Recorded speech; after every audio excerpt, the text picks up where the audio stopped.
Ќе побарам поголема вклученост на армијата за спроведување на мерките и препораките на владата и Министерството за здравство.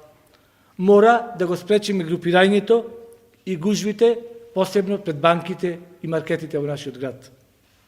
Исто така, во оваа прилика сакам да потенцирам компаниите каде има потврдени случаи на нивни вработени кои се заразени со коронавирусот, во вакви услови не смеат ниту да помислат повторно да активираат своите производствени капацитети, додека не се создадат барем минимални услови за работа според проценките на надлежните служби.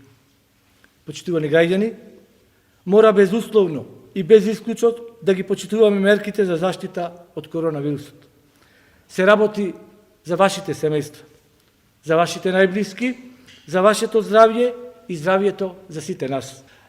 Некои земји со препораките се доволно свесни и совесни да ги почитуваат. Ние со забрани, нашите граѓани не го почитуваат тоа.